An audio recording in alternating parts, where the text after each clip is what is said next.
What up, walk-ins? Welcome, fam. Back with you, Nick and Michael. And this is going to be a lighter episode. Yeah. We just wanted to maybe not go knee-deep into urgent care marketing and just talk about life a little bit. Yeah, so it's one of those, we've entered summer. Yeah. Y'all have received some of our rewind episodes because we've been busy. And then we've done quite a few interviews. So we needed to break things up and be kind of normal for a second. Yeah, I mean, we've been going all in. We had that great panel webinar. With some of the best in the industry, in the marketing industry, all talk in the urgent care industry, all talking about AI. We've had an OCMED interview. We've had just so much advocacy talking advocacy with Kristen and. But we're like, as you go into your summer, we're going into ours as well. Yes. So it's funny. I was listening to my pastor the other day, and he was talking about on his own podcast. Hey, I've just come to accept the fact that things slow down in the summer. Yeah. And this is a time for me to rejuvenate, a time for me to relax, and to take care of the people who are there, and a chance to like grow that experience or dive into the relationship or whatever. And so I've come to accept the fact that during the summer things slow down and now I can lean more into my team, or I can lean more into time with my family. And you've done that on a camping trip recently. Yeah, the camping trip. And then also too, like you just finished your IFR training. Oh, bro. And we're actually flying up somewhere next week. And you say, hey, I don't have to be too worried about things now because I can fly in all sorts of weather. That's right. I'm just going to file and go, baby. Yeah.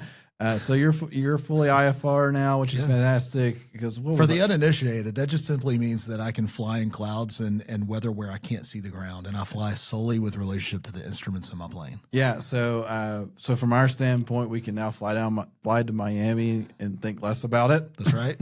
Which is good.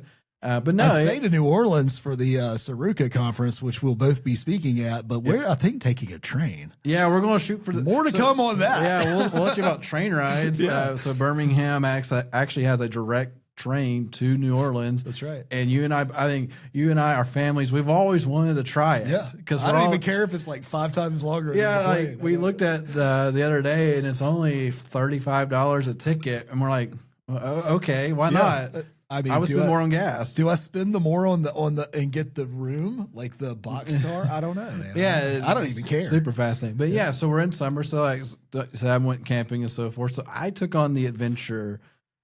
I say adventure because I took my wife and my 5-year-old daughter, my daughter's only been camping 2 times, maybe, on an 8-day camping trip from Birmingham to Bar Harbor, Maine, which is the Acadia National Park. You're not giving them good context if they don't know. How many miles did you text me? Yeah. So it's 1,500 miles one way. So in 8 days, I did 3,100 miles or 3,088 miles, whatever it was.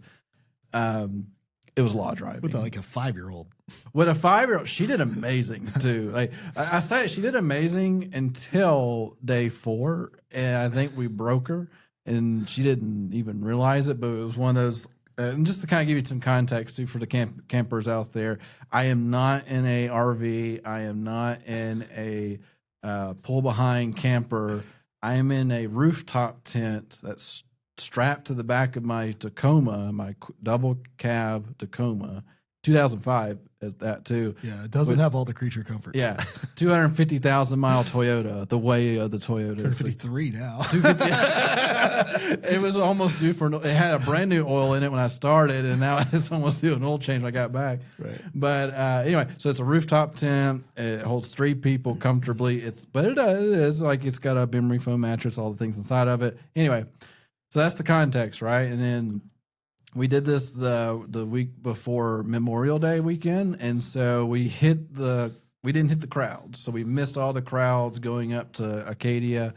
But the weather was cold, so our nights. This is the part where, like, from Birmingham, we're like, what in the world? So we were leaving Birmingham in like 85, 90 degree high humidity weather in Birmingham, Alabama, and then we were going into 40-degree nights and 60-degree days. With rain, and so like it was a lot. We even drove through the nor'eastern, which I didn't even know what that was until we drove through it. Because I looked at my radar and I was like, wow, that looks like a hurricane's on top of us. Just keep driving. Don't have a choice.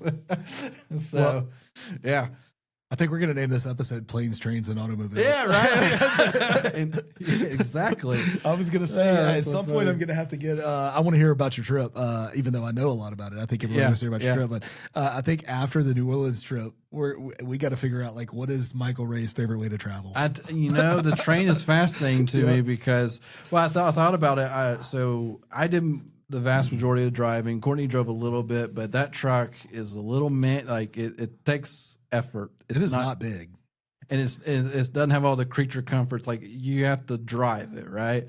And that reminds me. Do you want to put your tent on top of the Telluride for the next one? Oh no, I thought people do that. I know, and you got a bad to the bone Telluride with all the creature comforts. Yeah, so we thought about there was a thought for a second, but when it comes to camping, if I dent my truck, I don't care. Yeah. So different world. Right. But there was this beautiful Volvo SUV that sat beside or across from us at a campground that was.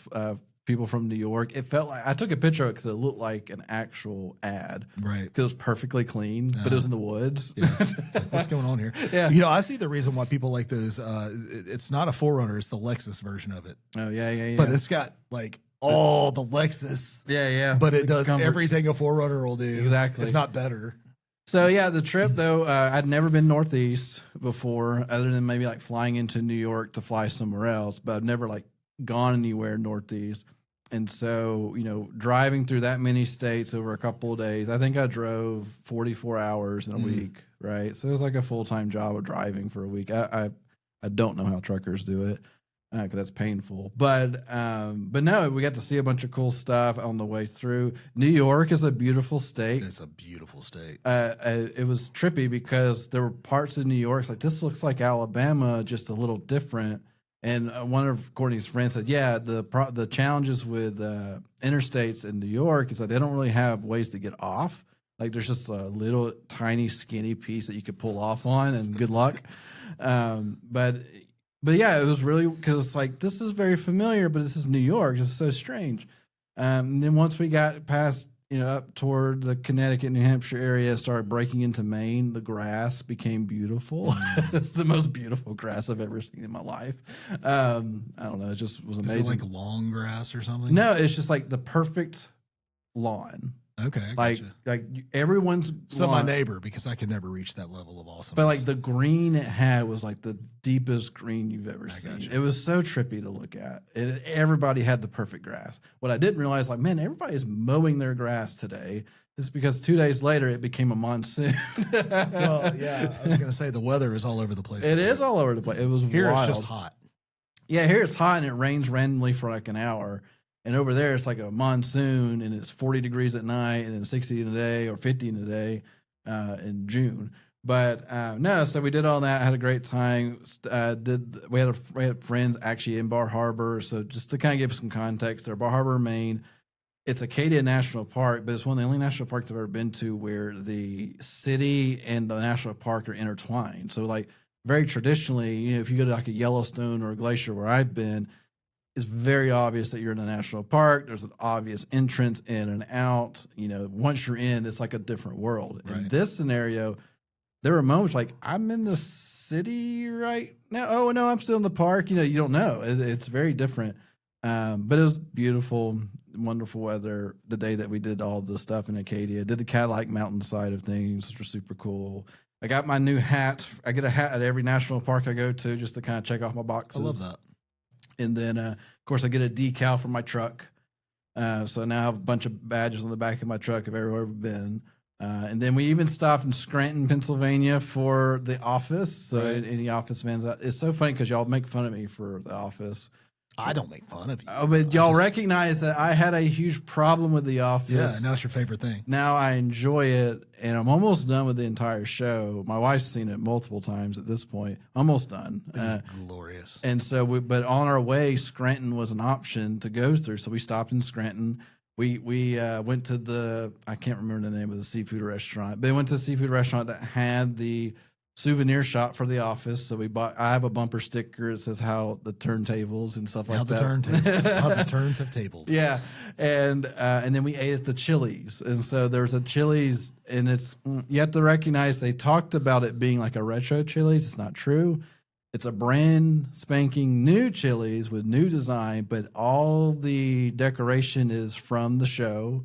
So like one of the big signs says, "I can feel God tonight in this Chili's," you know, like that type of stuff. And then they have a booth that is designed just like the show, with fake Awesome Blossom on there and the margarita, and it allows you to take photos. Like they block it off so you can take photos with it and stuff.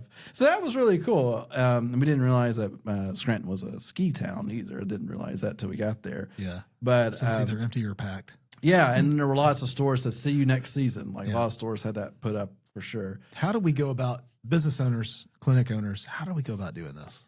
Yeah, right. How do we make a ton of money in one season and take the rest of the our life off for the other part of the season? You know, I I think that's a real thing in the Northeast, because when the further northeast we went, the more obvious it became, because there were tons and tons of like bed and breakfast hotels, and they all said no vacancies because nobody was actually there. Right.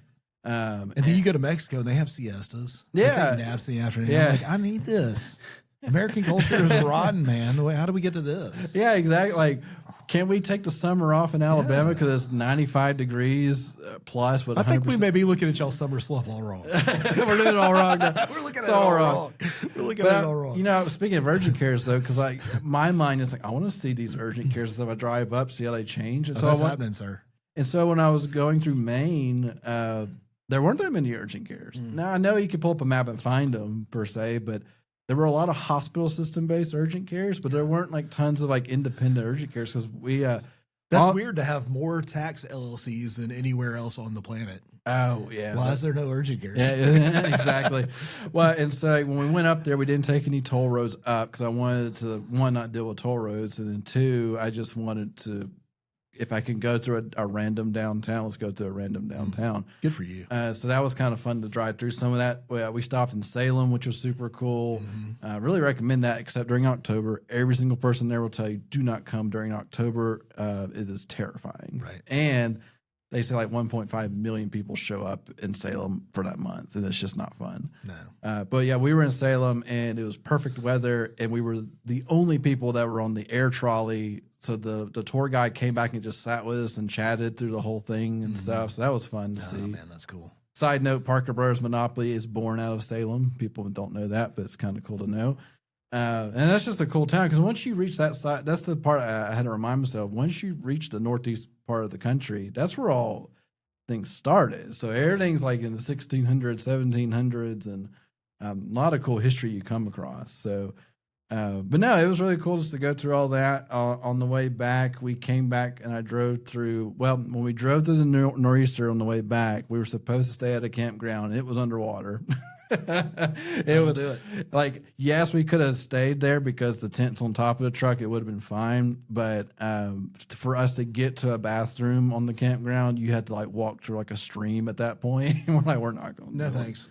So I don't want to take a boat to the toilet. So we got a hotel. We were in Mystic, Connecticut, which is a cool town. Had the Mystic Aquarium and stuff, and just a cool little setup.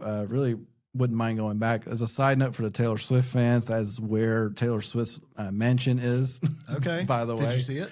No, because the weather was so bad. Courtney didn't make you go. No, it was. We joked about it because this is the mansion where they found the severed body part, and so nearby, and so we were going to, but because the weather was so horrific, we're just like, whatever. We just, because it would have taken us an extra hour to make it happen.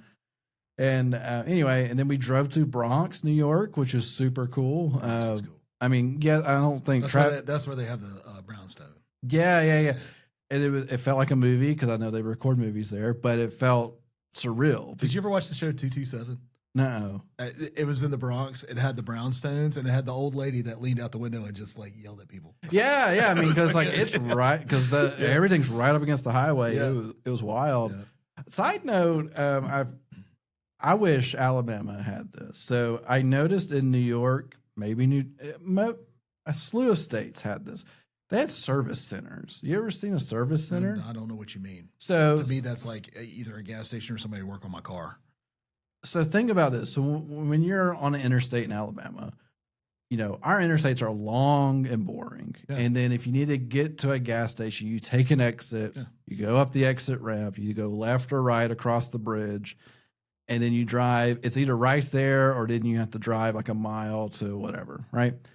In New York, Jersey, Massachusetts, Connecticut, they have service centers. Now they call them different. They call them service plazas, service centers.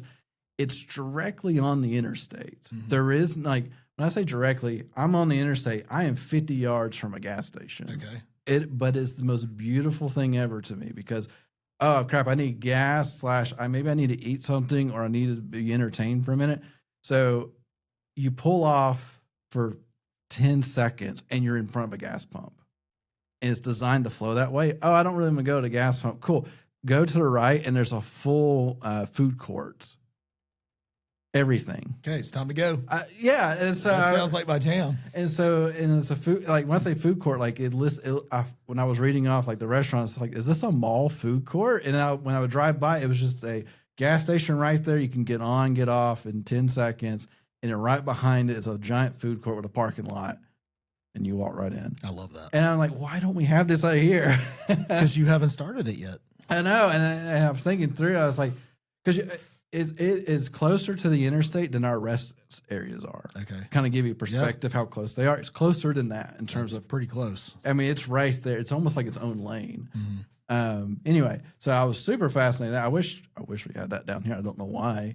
But anyway, that was super cool to go to that. Lots and lots of toll roads, easy path. We get Buc-ee's. Yeah, we do get Buc-ee's, and Buc-ee's wouldn't fit up there. I was going to say Buc-ee's is an enormous, ridiculous Walmart mess. So we saw Buc-ee's being built in Virginia, and that was the last Buc-ee's we saw till we got back. So, yeah, it was a fun trip, though. Really enjoyed it. There's Addie has fully recovered from camping because on day 4 of the camp trip, she said, we're trying, if you can imagine sleeping in a tent, it's my wife, Addie in the middle, and then myself. Well, on night 4, she's like, I want to be by myself. So she sat up, scooched down to our feet, and then laid back down and just stayed there. We're like, okay. Next morning, we're like, Addie, did you know you did that? She said, I have no idea. She didn't remember anything. She dreamt last night. I'm done with you. Yeah, exactly. And then the hotel stay that we had to do for the nor'easter stuff actually helped rejuvenate everybody. But when we got back, I was like, Addie, you want to go? How'd you like camping? She said, no 8-day camping. She kept saying, no 8 days. So I was like, okay, I get it. And then yesterday, she was building a camp thing with her toys. I said, you want to go camping? She says, yeah. I'm like, okay, so you've recovered. You didn't break her. Took about 2 weeks. It was a wound. It healed. It did heal. So, but it was fun. We'll do some more camping stuff. We just have a blast with it. And just, I think I want to go back up to the Shenandoah Valley. Mm-hmm. That just looks pretty. Because we drove through some of it, and I was like, okay, I want to come back here. I want to come back to Harper's Ferry, super cool area. So yeah, that was our 8-day camping trip. Well, I will be taking notes from you because next year we've already booked the Airbnb out in Sedona, Arizona, but we're going to, instead of fly, we're going to rent one of those. Like the Mercedes Sprinter, deck that's got a theater in it, that kind of thing. But we're gonna apparently we're gonna drive it.